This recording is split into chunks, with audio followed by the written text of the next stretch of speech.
예레미야서는요, 전체가 52장인데 앞에 부분에 좀 어두워요. 왜냐하면 하나님의 백성, 유다 백성들을 치유하시기 위해서는 그들의 죄를 다 조목조목 지적을 하세요.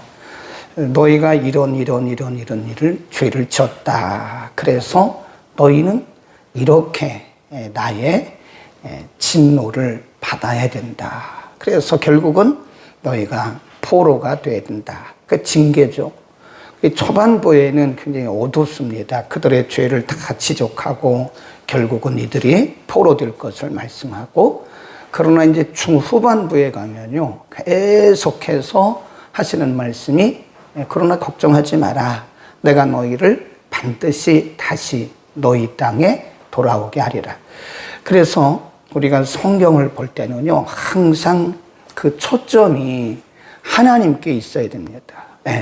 그 초점을 하나님께 두고 성경을 보지 않으면 우리가 성경을 볼 때 성경의 참 의도를 파악하기 어려워요. 아브라함에 대한 이야기도 사실 아브라함에 대한 이야기가 아니에요. 아브라함을 통해서 일하시는 하나님에 대한 말씀. 지금 우리가 계속해서 포로에 대한 말씀을 하고 있는데, 이 포로는 엄밀히 말해서 유다 백성들의 불순종에 대한 하나님의 징계입니다. 징계예요. 근데 하나님은 단지 징계만 하신 분이 아니에요. 하나님을 우리가 좀 크게 생각해야 되고 크게 믿어야 됩니다. 그러니까 우리가 너무 근시안적으로 우리가 지금 경험하고 있는 일들을 가지고 이렇다 저렇다 판단하면 절대 안 돼요. 하나님 굉장히 크신 분이세요. 우리하고는 생각 자체가 틀리신 분입니다. 그러니까 우리가 어떤 징계를 받았다고 해서 내가 죄 때문에 지금 죄의 보응을 받고 있다고 막 그렇게 생각할 정도면 우리는 하나님을 너무 작은 하나님으로 알고 있는 거예요. 하나님은 우리를 죄 때문에 벌하시고 그런 정도의 하나님이 아니에요. 그러니까 우리 기독교인들 가운데서도요, 아직도 이분법적으로 신앙생활을 해요. 그래서 뭐가 잘 되면 내가 기도해서 잘 된 거고, 뭐가 안 되면 내가 기도 안 하고, 또 내가 믿음이 부족해서 그런 거 아니냐고. 그렇게 작은 분이 아니라니까요. 근데 우리는 너무 작아요. 하나님을 너무 작은 하나님으로 몰고 가는 거예요. 네, 이분법적으로. 인과응보. 잘 되면 내가 기도 많이 해서 하나님 축복해 주신 거고, 내가 믿음이 좋아서 하나님께 축복하신 거고, 그거 아니거든요. 물론 전혀 거기에 영향력이 없다고 말할 수는 없지만 하나님이 그것 때문에 우리를 축복하신 것은 아닐 거라고. 물론 그럴 수는 있는데 꼭 그런 건 아니에요. 그리고 무슨 일이 안 됐다고 해서 내가 기도가 부족해서 안 되고 내가 믿음이 부족, 그 정도로 하나님을 여러분이 믿고 있다면 하나님께 신뢰를 하고 있는 겁니다. 하나님은 우리가 생각한 것보다 굉장히 크시고 위대하신 분이, 그분은 우리보다 굉장히 큰 계획을 갖고 계시는 거예요. 아멘. 그래서 오늘 본문에 보면 그 말씀을 하시는 거예요. 지금 유다 백성들이 하나님의 징계를 받아가지고 벌써 바벨론 군대가 쳐들어와가지고 전쟁이 터지고 예루살렘을 둘러싸고 예루살렘이 지금 완전히 포위가 돼가지고 완전 망했어요. 이제 망한 거예요. 네. 솔로몬을 통해서 건축한 그 성전이 다 불타버려요. 그리고 성전 안에 있는 기명들이 다 바벨론으로 끌려가고 바벨론 사람들이 그거 갖다가 자기 신을 숭배하는 데 사용하고 완전 유다 백성은 망한 거예요. 그 부분만 보면 아, 이거 죄 때문에 망했구나. 우상 숭배하던 이 사람들 망했구나. 근데 그게 끝이 아니라니까요. 그게 끝이 아니에요. 오늘 본문 보세요. 맨 마지막에 보면 26절에 보면 맨 끝에 33장 26절 맨 끝에 내가 시작 내가 그 포로된 자로 돌아오게 하고 그를 긍휼히 여기리라. 이것은 1단계예요. 1단계.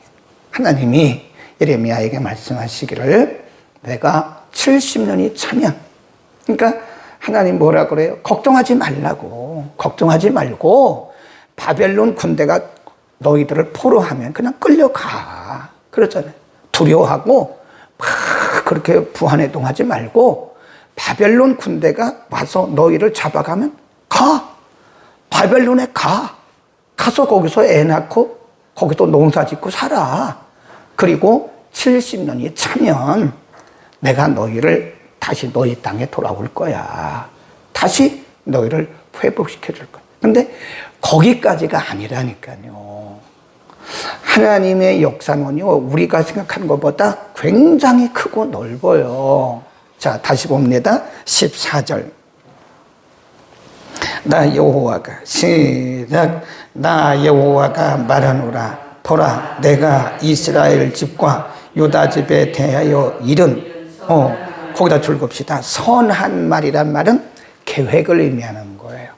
유다와 이스라엘을 향한 나의 계획을 성취할 뭐가 와요? 날이 온다. 네. 내가 유다 백성과 이스라엘을 통해서 이루시려고 계획했던 그 계획을 이룰 날이 온다.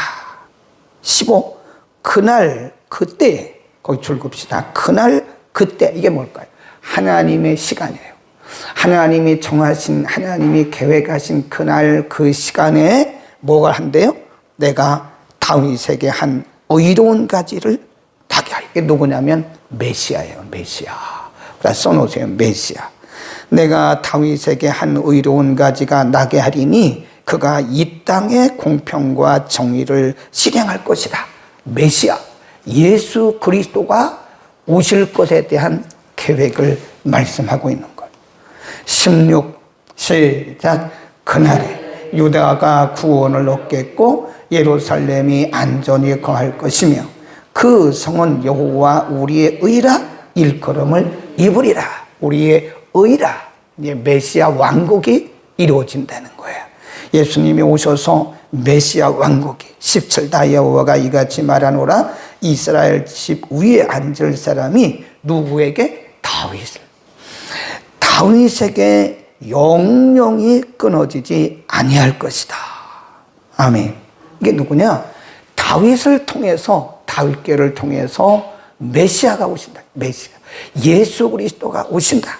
그 말입니다. 그 다음에 쭉 내려갑니다. 22절 시작. 하늘의 만상은 셀 수 없으며 바다의 모래는 측량할 수 없나니 내가 그와 같이 내 종 다윗의 자손과 나를 섬기는 레위인을 어떻게 한대요? 번성케 한다. 그래서 예수 그리스도를 이 땅에 보내셔서 공의와 공평으로 세상을 다스리게 하시고 하나님의 백성들을, 예수 그리스도를 통해서 하나님의 백성들을 바다의 모래같이 그렇게 번성케 하신다고 하는 메시아 왕국에 대한 약속이 얼마나 신나요. 네, 얼마나 신나요. 하나님의 계획은 커요. 하나님이 고작 유다 백성들을 바벨론의 포로로 넣어가지고 징계만 하시는 그런 하나님이 아니라는 거예요. 네? 우리는 하나님을 크신 분으로, 신실하신 분으로 믿어야 됩니다. 근데 제가 이렇게 보니까요, 우리 대한민국 성도들은요, 하나님을 너무 작게, 고작해서 우리를 버리나 주는 그런 하나님으로, 하나님이 버리나 주시는 하나님이십니까? 내가 하나님이 고작 주의 종들이 뭐 기도 조금 부족하다고 해서 잘 이루어진 일이 안 되게 그거를 망치는 그런 하나님이냐? 아니라는 거예요. 근데 우리는 하나님을 고작 그 정도로만 믿는 거예요. 참 어떤 때 보면 너무 안타까워요. 성도들의 말하는 걸 이렇게 들어보면 너무 안타까워요. 인과응보나 하는 그런 자기의 백성들을 버리나 주고 그런 하나님 정도로 알고 있으니까 믿음 생활이 부안해동하고요. 믿음이 우왕좌왕하는 거예요. 응? 하나님을 큰 하나님으로, 크신 하나님으로. 하나님은 이게요, 지금 주전 586년에 바벨론이 유다 백성들을 공격해 왔거든요. 그러니까 적어도 600년 뒤에 일어날 일을 미리 말씀하신 거예요. 그때 당시로. 예레미야 시대로 말하면 600년 뒤에 일어날 일을 미리 말씀하시는 거예요. 그러니까 우리가 오늘 말씀을 통해서 알 수 있는 것이 뭐냐? 하나님의 약속은, 하나님의 계획은 절대로 실수하지 않습니다. 거기다 써놓으세요. 첫째, 하나님의 계획은 절대 실패하지 않는다. 네, 지금 우리가 보자고요. 솔로몬 왕이 죽고 나라가 반쪽이 났어요. 사울, 다윗, 솔로몬. 이게 통일왕국이라고 그래요. 사울 때 40년, 다윗이 40년, 솔로몬이 40년. 그러니까 솔로몬이 죽고 나서부터는요, 나라가 엉망이 돼가요. 그래서 남왕국은 솔로몬의 아들 르호보암이 첫 왕이고, 북왕국은 느밧의 아들 여로보암이 첫 번째 왕이라. 그래서 이 나라가 뭐 그냥 계속 뭐 수십 명의 왕들이 다 들으면서 왔다 뒤집어졌다 젖혀졌다 막 이러는 거예요. 그러다가 722년에 북왕국 이스라엘은 완전히 없어졌어요. 망해버렸어요. 없어졌어요. 그래서 더 이상 성경에 이스라엘이라는 말이 안 나와요. 722년 이후에는. 그리고 남왕국 유다조차도 586년에 바벨론에 의해서 망했어요. 그러면 하나님께서 아브라함 때부터 세우셨던 구원 계획이 날아갔어요? 다윗을 통해서 메시아가 나오리라고 계획하셨던 하나님의 계획이 그러면 날아갔어요? 아닙니다. 아니에요. 사람이 실수한 거지, 사람이 실수한 거지, 하나님은 다시 일으키셔서 그 영원한 계획은 계속하는 거예요. 그러니까 하나님의 계획은요, 실수하지 않아요. 그러니까 우리가 하나님의 그 언약을 믿으라고요. 그래야 우리가 일희일비하잖아요. 성도들이 너무 일희일비해요. 기분이 좋으면 믿음이 좋은 것 같아. 그리고 조금 상황이 안 좋으면 기가 팍 죽었다고. 그거는 믿음이 아니에요. 그거는 자기 감정입니다. 감정.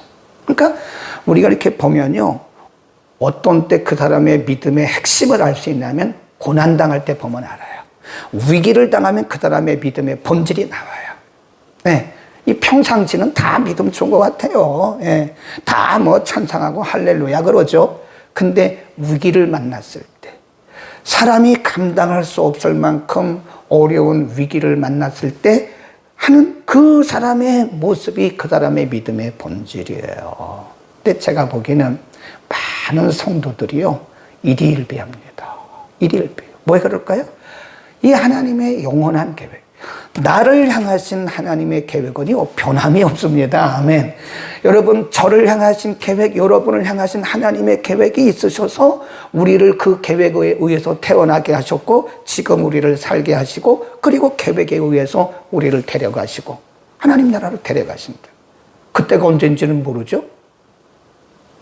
그래서 우리가 인생 여정 가운데 만나고 있는 그런 일들이 하나님의 계획을 뒤집을 수가 없는 거예요. 그런데 우리는 우리가 만나는 그런 작은 일들 때문에 너무 일희일비하고 부안해동하는 걸 보면 정말 믿음이 없다 하는 생각을 해요. 아, 저거는 믿음이 아니었구나. 저건 정말 그 믿음이 아니었고 하나님의 말씀에 기초한 믿음이 아니라 그것은 감정이었구나. 그래서 찬송가의 가사에 그게 있어요. 감정을 버리고 말씀에 선. 이게 그냥 찬송가의 가사라고 생각하지 마세요. 우리를 향한 거, 우리를 향한. 우리는 감정을 믿음이라고 착각하고 살아가는 거예요. 자기 기분이 좋으면 믿음이 좋은 것 같고, 상황이 좋으면 하나님이 하셨다 그러고, 사람이 어떻게 살아가는데 항상 좋을 수만 있습니까? 환경이 막 풍파를 만나가지고 뒤집어질 수 있다니까요. 그러니까 우리는 항상 너무 하나님을 작은 하나님으로 봐가지고 막 일희일비하지 말라니까요. 그리고 자학하지 마세요. 내가 기도 안 했더니 그렇다고, 내가 새벽 기도 안 가서 그렇다고. 무슨. 그러면 여기 우리 교회 성도 90%가 새벽 예배 안 오는데 그분들은 그럼 다 망해야 돼요? 그 말이 안 되는 얘기들을 하는 거를 보면, 야, 이게 참 안타깝다. 이거는 믿음이 아니고 자기들의 생각을 가지고 저렇게 살아가는구나. 그렇다고 해서 제가 여러분에게 새벽 예배 하지 말라는 게 아니에요. 고요. 그러니까 여러분, 우리가 이렇게 살아가다가 어떤 일이 있고 우리가 실수하고 어떤 문제가 생겨서 어렵다고 그래서 하나님이 나를 버리신 것도 아니고, 나를 향하신 그분의 계획이 나의 실수하고는 아무런 상관이 없어요. 아멘. 하나님이 그 정도로 능력이 없으시다면 하나님이십니까? 우리가 실수했다고 그래서 유다 백성들이 그렇게 실수하고 이스라엘 백성들이 실수해가지고 나라가 망했다고 그래서 하나님이 계획하셨던 메시아가 안 오십니까? 아니잖아요. 그러니까 하나님은 좀 크다. 하나님은 우리가 생각하는 것보다 수천만 배 크다, 크시다 하는 것을 우리는 알아야 됩니다. 그리고 좀 넓게 안목을 갖자는 거예요. 아멘. 그 다음에 두 번째는 하나님은 우리보다 항상 앞서가시는 분, 앞서가시는 분. 우리보다 항상 앞서가시는 분입니다. 예, 우리보다 항상 앞서가시는 하나님이시다. 지금 유다 백성들은 바벨론 군대가 쳐들어오니까 지금 막 난리통이죠. 예, 나라가 망해가죠. 나라 뺏겼죠. 백성들 사로잡아가지고 다 포박해가지고 끌어가죠. 성전 다 불타버리죠. 예루살렘 성전 무너지고 성벽 무너지고 나라가 망해가죠. 지금 정신이 없어요. 근데 하나님은 뭐라고 말씀하셨어요? 70년이야. 예레미야에게 말씀하세요. 걱정하지 마. 70년이야. 그리고 70년이 차면 너희 다 돌아올 거야. 우리가 지금 공부하고 있는 부분들이요, 사실은 현실이 아니에요. 앞으로 되어질 일들을 약속한 내용이에요. 너희 다시 돌아올 거야. 다시 돌아올 거야. 다시 돌아올 거야 하는, 아직 현실로 오지 않은 미래의 세계를 지금 미리 말씀하는 거예요. 그리고 지금 메시아가 오실 것도 예레미야를 중심으로 해서 600년 뒤에 일어날 일을 지금 미리 말씀해 주고 있는 거예요. 그런 걸 보면 하나님은 우리보다 항상 앞서가십니다. 우리는 이해를 할 수 없죠. 내가 왜 이런 일을 만나고 있는 거지? 걱정하지 마세요. 안심하세요. 하나님은 우리보다 크시면서 우리 인생을 항상 앞에서 끌어가시는 분이시기 때문에, 그래서 신앙은요, 그 신실하신 하나님을 믿고 가는 거예요. 그 신실하신 하나님을 신뢰하고 가는 게 그게 신앙입니다. 너무 일희일비하지 마세요. 지금 나타나는 일들 때 막 좋았다 나빴다 슬펐다 기뻤다 막 젖어졌다 이렇게 하지 말라고요. 그건 신앙이 아니고 그거는 감정입니다. 감정. 감정과 신앙을 착각하지 마세요. 그러니까 우리가 예레미야를 공부하면서 계속 강조하는 것이 뭘 믿어야 돼요? 신실하신 하나님. 우리를 향하신 계획을 끝까지 지키시고 이루시고 우리의 실수와 상관없이 하나님은 그분의 뜻을 이루어 나가시는 신실하신 그 하나님을 우리가 믿어야 된다. 우왕좌왕하지 말라고요. 일희일비하지 말라고요. 신실하신 하나님, 그 신실하신 하나님을 우리가 꼭 붙들어요. 예레미야를 공부하는 동안에 다른 데 여러분 신경 쓰면 안 됩니다. 우리의 초점이 다른 데 있으면 안 됩니다. 다른 데 있는 거 아니에요. 하나님의 그 신실하신, 변함없으신, 실수가 없으신 그 신실하신 하나님에 대해서 우리에게 계속 가르치고 있는 것. 그러니까 안심하십시오. 안심하시고 평안하게 사세요. 왜 이렇게 인상들을 쓰고 사십니까? 왜 이렇게 얼굴에 근심 걱정이 많아요? 내가 왜 그렇게 걱정합니까? 이렇게 보면 성도들이 너무 걱정을 많이 하는 거예요. 일희일비하지 마세요. 걱정하지도 마세요. 왜 그렇게 걱정들을 많이 하십니까? 내가 하나님이 아닌데. 하나님이 우리보다 앞서가시면서 알아서 다 하시는데 우리가 한 치 앞도 모르는 우리들이 왜 그렇게 걱정을 많이 하냐고요. 당장 뭐가 안 되는 것처럼, 당장 나라가 망하는 것처럼, 막 당장 교회가 막 망하는 것처럼, 당장 누가 망하는 것, 당장 당신의 사업이 뭐 망하는 것처럼 왜 그렇게 걱정들을 하고 사냐고. 아멘. 우리 편하게 삽시다. 누구 때문에 그래요? 신실하신 하나님. 기도하겠습니다. 걸어가신 우리 아버지, 우리의 믿음 없음을 용서하여 주옵소서. 오늘 말씀을 통해서 하나님께서 이스라엘 백성과 유다 백성들의 실수와 상관없이 하나님이 아브라함과 이삭과 야곱을 통해서 말씀하셨던 그 메시아 계획이 다윗의 뒤를 이어서 반드시 이루어질 것을 그날 그때에 대해서 우리에게 말씀하셨습니다.